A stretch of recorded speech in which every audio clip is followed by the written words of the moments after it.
You know, some say the book of Revelation is too hard to understand because John employs the use of numbers and imagery and symbolism.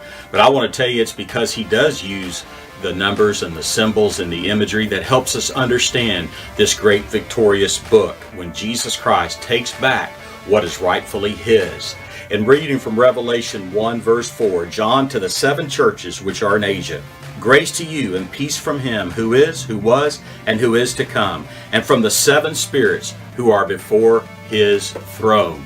You know, we see the number 7 used over 50 times in the book of Revelation, and twice it's used in verse 4. So what is John telling us by employing this number 7? His use of it describes the complete fullness of a holy God. God has perfect knowledge. He has endless glory. He is eternally holy.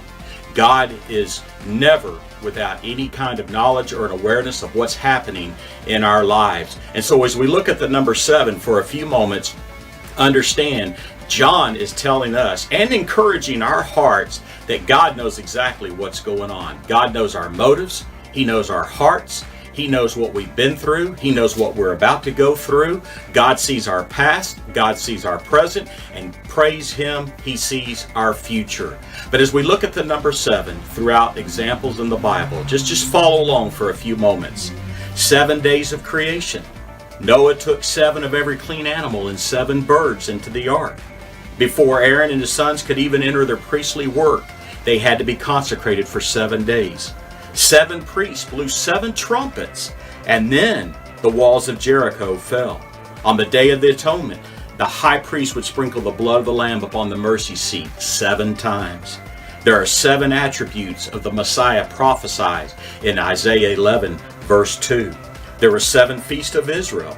There are 7 parables of Jesus. 7 sayings of Jesus on the cross. 7 lamps of fire before the throne of God. There are 7 seals in the book of Revelation. So when we look at the number 7, we see what John is trying to communicate to us is that it describes God's endless majesty, his perfect knowledge. And as God looks into our hearts, you can be assured you can't fool him, you can't run from him, you can't hide from God. And even in Jeremiah 23 and 24, God says, am I a God far off or am I a God near at hand? He says, I see you in the secret place, and I can't be fooled. I want to tell you there's something wonderful about this number 7, because while God is perfect, the Bible also teaches us in Revelation that 6 is the mark of man, and man falls short of God's glory. But because God is perfect, he's all powerful, all knowing, all majestic. He knows everything about us, our past, our present, and our future. And so as we look at this number 7 going forward in the book of Revelation, you will see that God is in absolute divine sovereign control of this world and your life at the same time. My friends, the Bible tells us in Jeremiah 1, before God formed us in the womb, he knew us. And it is an amazing principle to wrap our heads and our hearts around, that God knows everything about us. He knows when he's coming back. He knows how the world is going to end. He knows when the world is going to end. So as John breaks down this number 7 for us in verse 4, he's telling us, fear not, because God is in control, because he's perfect.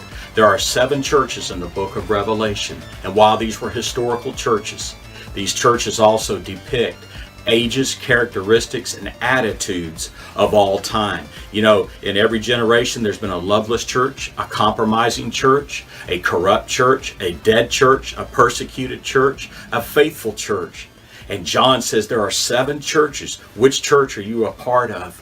Which church do you want to become a part of? I want to become a member of the church of Jesus Christ, the King of Kings and the Lord of Lords.